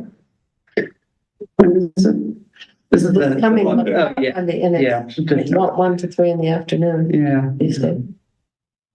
Is that the one on South Santa Fe? Uh-huh. Oh, They are planning on having a sort of a social one in December. They said in the last meeting, so maybe we can. Some of us I'd get like to to go, I that. just don't know how it's gonna fit with all the other Yeah, demands of that the day. other- yeah. Yeah. Okay. Staff updates over to JG and budget report. Okay, your budgets, I sent to you and they're on the back of your agenda.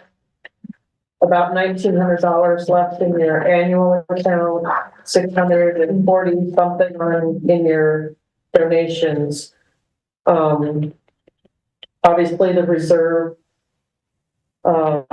amounts just stay reserved, but as you know, the annual and the donation monies do not roll over into 2025. So you are not required to spend them down, but it's ideal if you need things.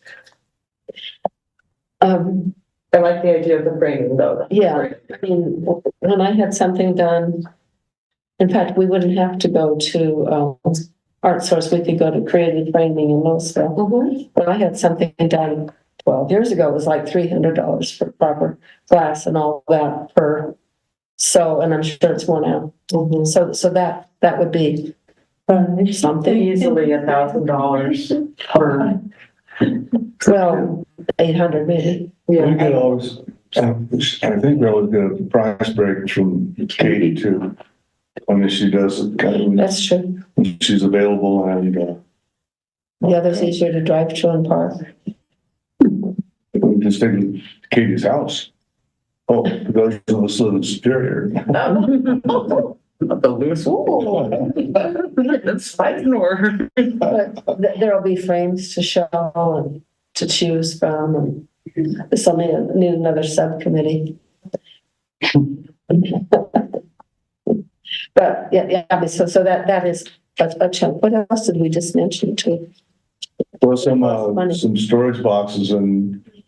we have some, Yes, so we need to do an inventory and see what we have and what else we need, that kind of way.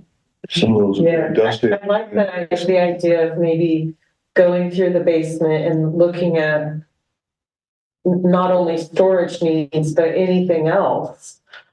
And then just give me a shopping list. Standing up for some reason. I think at some point we're gonna need another, desk chair. I'm actually looking, I got Leslie to see if there are spare office chairs.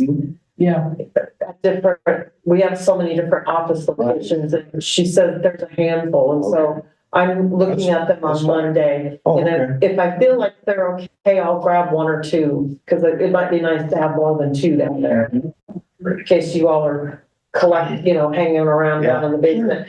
And if I don't feel like they're okay, that could be a way to spend down to get a new chair.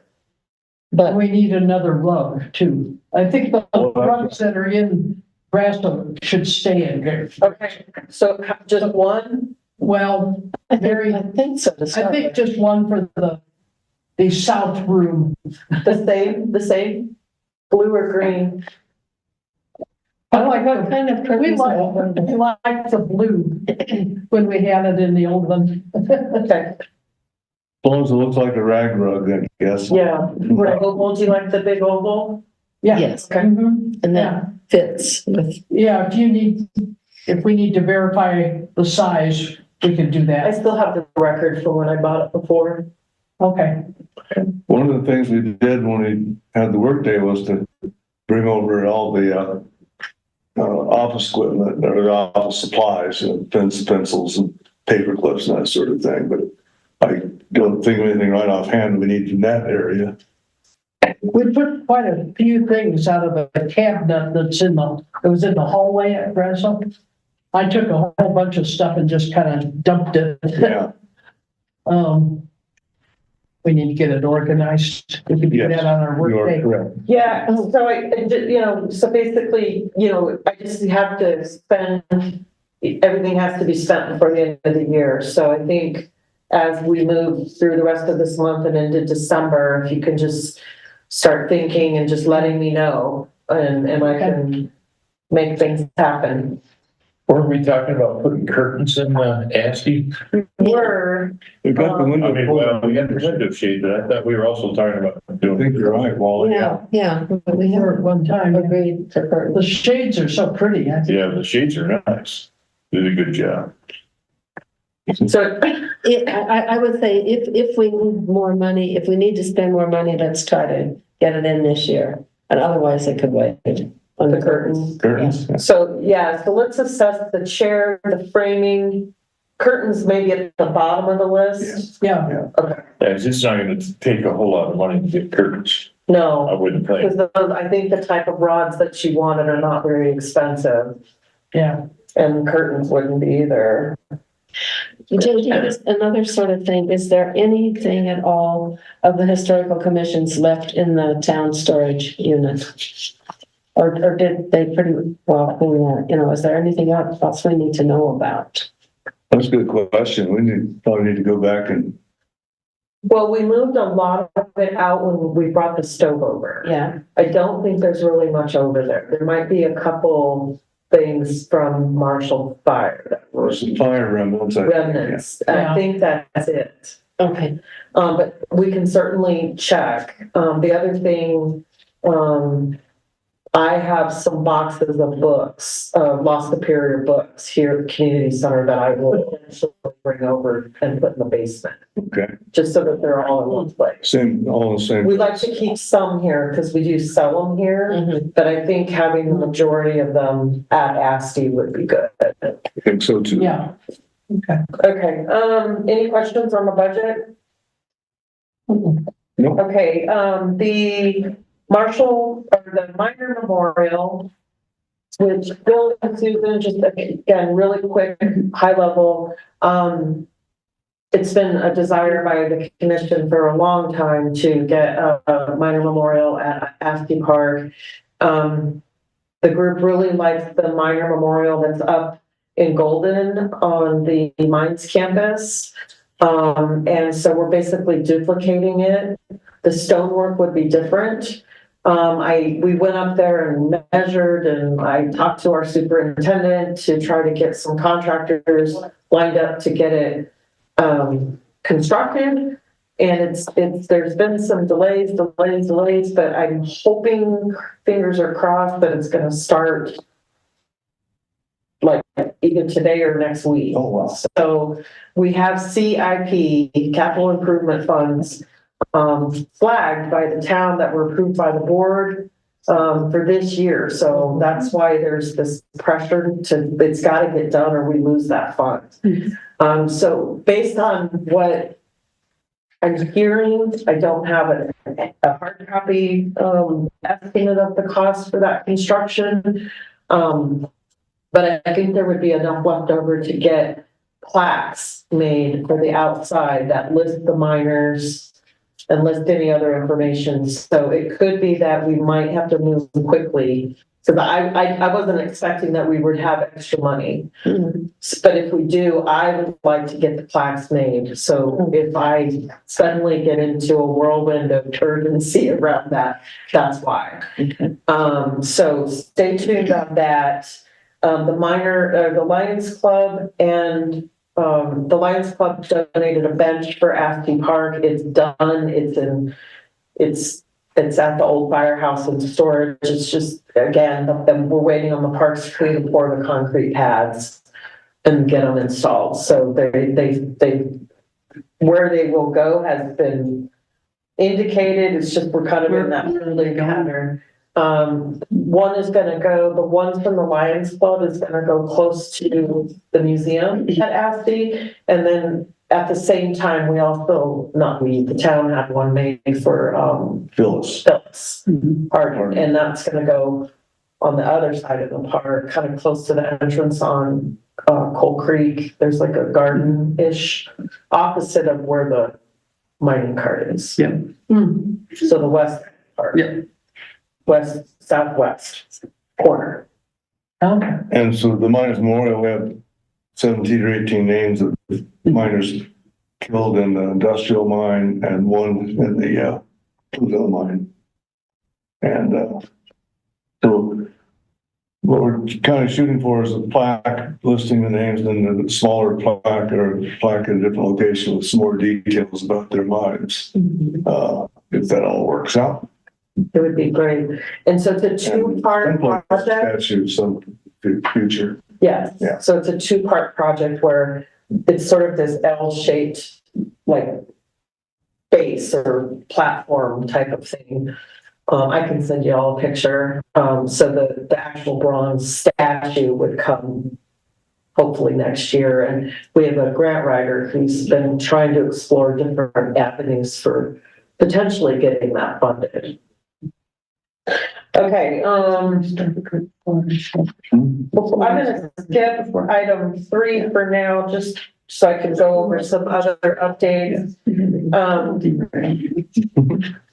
I'm gonna skip number 3, Larry, just for a second, and give some other updates, and then I'll go back to the work plan.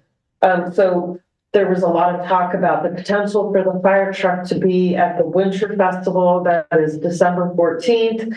We talked about it last month. You gave it your blessings for it to be there as long as it got driven there. and it was protected, with potential signage and or volunteers around it to prevent people from getting in or climbing on it.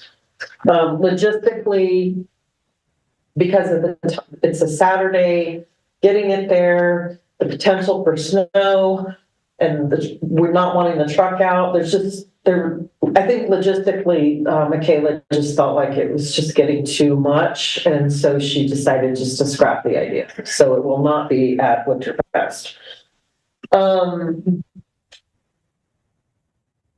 This is not in my staff update, so I guess we could consider this other. Oh, hi, Daryl, come on in. Yeah. Oh, sorry. Oh. Or not. Daryl, I'm in the middle of giving staff updates. We do have an other on our agenda, which we will be at in just a second. Or we can open, however we want to do that. Sean, let me know if you recall there, once the ASCII Museum was completed, and very much like the previous ASCII Museum, the pad, the alarm code pad was down in the basement, correct? Yeah. In the previous.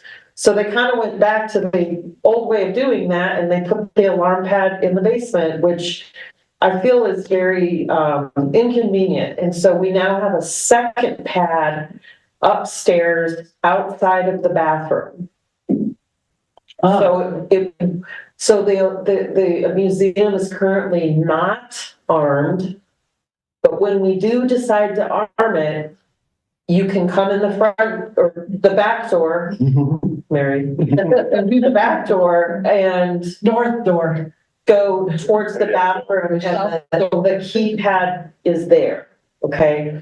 But there is still one down in the basement, so you have one or two options you can use. So what we've all been, our old one though, was that Brian was able to get a fob, so he pushed the fob and didn't have to go downstairs to unlock it. And I don't know if we're gonna have that option or not, but as of now, we've got the second pad. If we can get fobs in the future, that'd be even better, but for now, by the back. just know it's right outside the bathroom. Okay. Yeah, does it give us, what, a minute to get it done? Yeah. 30 seconds or? I think plenty of time, I'll find out. Wait, now, is the new second pad upstairs, is it gonna be outdoors? It's outside the restroom, the bath, It's in the building. inside, Inside, out, inside, but next to the bathroom, right? yeah. Yeah, that's what gives us trouble. But at least it's not scrambling downstairs. Stupid. Okay, we haven't talked about the office chair. Doesn't work well. Chapters. Well, might not get busted. You're talking in class. You're talking in class, Mr. Dorsey. She started then. I had a short conversation with Steve, who was gonna work on the base Yes. of the sink. And, we had that short meeting consultation with him, a couple months ago. And, he apologized because he misunderstood that we gave him the green light to go ahead and get started. So now he understands that we're getting started. So I think he's gonna start next week. Okay, oh, great. Joe and Susan and anybody else who just isn't aware, the idea was to construct a kind of a vintage looking base for this sink. It turns out that he has something in his in his shop that looks a lot like this. And so the beauty here is he doesn't really have to build it. He just has to modify it, paint it, get it down there. Sean's gonna help him depot that heavy sink up, and then we'll kind of retrofit it around the wainscoting and stuff. That's good to hear. Okay, question on that sink now. We're gonna replace the faucets that go in there because we only have one. So do we need to do that before that sink is hung? I think if I remember from that consultation, he said that we could get them on there after the sink is installed. Okay, Because they're not functioning. right, absolutely. But we may have to go someplace to get Yeah. two faucets or something. Absolutely. Well, we got one faucet. Yeah, but there's a hole for two. Yeah, and then there's also, you can just put like a chrome plug over that. Okay, and again, That way you still have only one, since they'll have cold water. I'm gonna give you. That's right. Thank you, thank you. Melanie, hey, we're gonna pause for just a second. I'm done with staff updates. We're gonna skip item 4. If we could jump down to item there, we'll just have some questions. This was brought up at the beginning of the agenda when we were talking about Lions Club.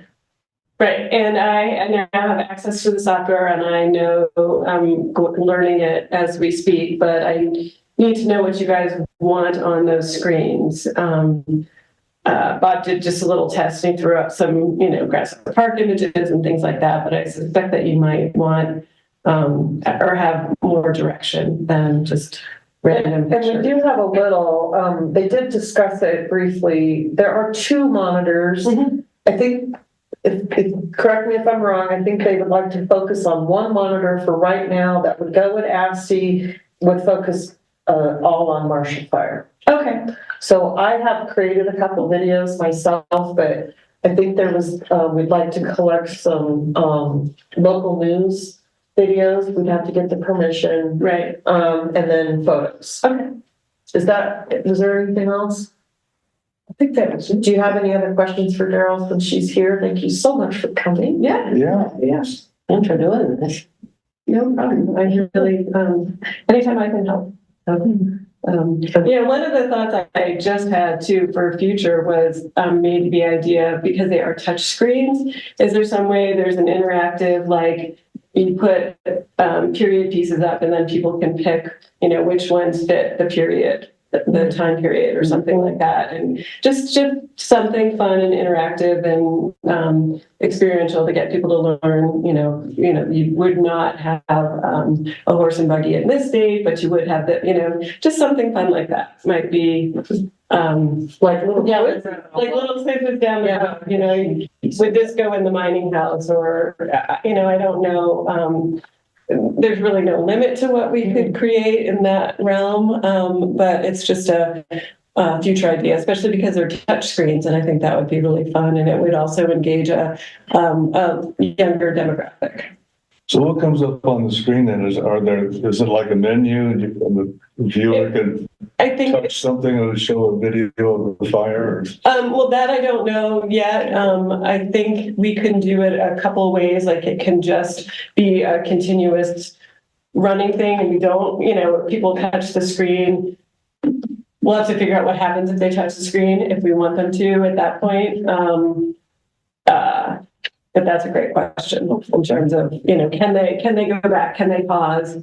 And do we want them to be able to do that? Or do we want it to just flow through? Like when I come out here and I see this one out here and it's stuck on something, I'd love to be able to go up and touch it and make it move along, So those are, I think as we move through the process of getting up what we want, we can have a deeper discussion about the functionality of it and what you think is best. That's really great. I like, just from what you just said, I love the idea like of a photo album. So like you could almost see all, and then you could touch one like, hey, I really want to see that one. Mm-hmm. Instead of having to scroll through 50 photos to maybe see one that you like. Right. You could maybe see little thumbnails. So I like that. Yeah, so Daryl just made a comment. We were talking earlier about mounting because of space, but mounting for an adult height is very different than mounting for a child's height. Mm-hmm. And is that a plug to say you get some type of cart because it adjusts?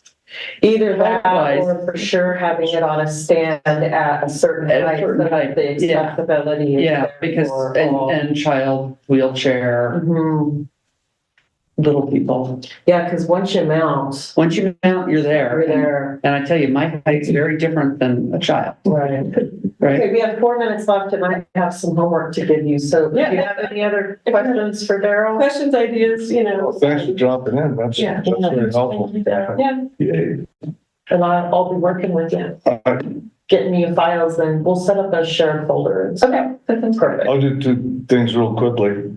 One is that when we moved all that stuff from Grasswood to ASCII, we didn't take the printer because it looked like Sean was using the printer, so we don't have a printer at the. Oh, okay.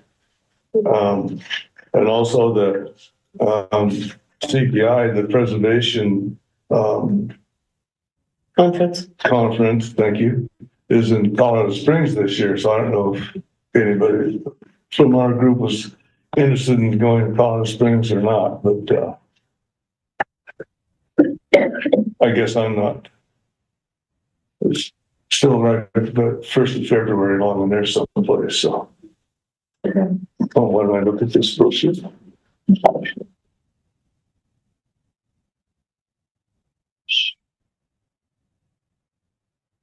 Oh, January 29th, February 1st. Yeah, so if you, if anyone's interested, in the past, I've helped arrange your conference costs and things like that. So if you want to go, we just need to know, and it's easier for me to register and pay all at once. So just keep that in mind. Thank you, Larry, for bringing that up, because that's right around the corner. Okay, can I take back over? Yep, take it. On your work plan check-in, this is not normally something I report on, but at next month's meeting, we need to finalize your 2025 work plan. And so I printed out the 2024 work plan. And I think what I'm going to do is just, I think in the last year, I went through and just did some big, really super obvious updates and sent it back to you. And then you all just kind of responded back to me individually with ideas. And then I brought that draft to the December meeting and we got it up here. We went line by line and then you all finalized it. Is that okay to do it that way again? I thought it worked well. I think it did, yeah. Okay, so maybe use your hard copy just to start making notes and things like that. And then I'll put a call out for your feedback and we'll get it ready to go for next month. All right, hey. Does that work? Yeah. Perfect. Anything else? I think I'm done. I'm sure you mentioned at the beginning of the meeting, but the Monday night community meeting is happening. Yeah. I think Larry's gonna go. I don't know if anyone, I think the Waller Gorge Steves are gonna go for a little bit. Go for the first part of it.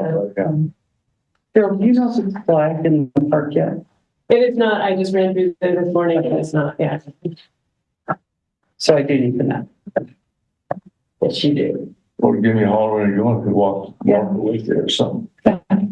I took a walk there yesterday just to see if the Homestead House was going to create a blind spot to the west. And I think they're trying to avoid that one blind spot, but I think they might create another one. So I don't know if you noticed, they trimmed the tree and actually it's much, much better now that the tree's been trimmed. Oh, okay. So the trail itself is. And our biggest concern is proximity to the house or to the buildings. That just cutting through the park in general. Losing that park space and then the process of approving all of that public input. So, And it's not really access to the buildings, people are claiming it's ADA access to the buildings, but it's not because it's going by the buildings. So if you actually want to get off the path, get down and appreciate the park, that's not this trail. Oh, that's a good point too. It's an ADA trail, but it's not ADA access to the park itself, right to the building and to the parts of it that are. And I think Larry, the whole group brought up the point too, that with more traffic on the backside of the barn and the Homestead House, there could be vandalism since the tunnel had a lot of vandalism, a lot of tagging going on.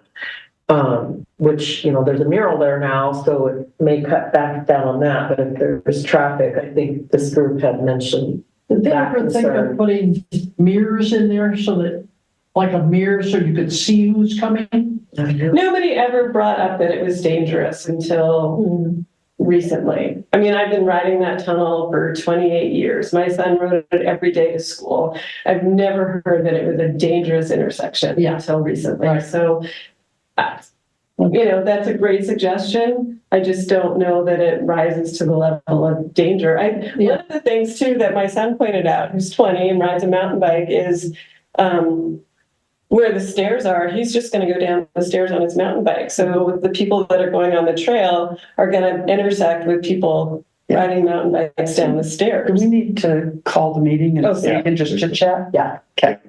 So, we've been motion to adjourn and after we adjourn, if we want to keep visiting, we can. There's a motion to adjourn. I'll make a motion to adjourn. Okay, Wally. Second, Wally. There you go. Okay, I think we can consider the meeting adjourned, and thank you very much for all the input and discussion. We can keep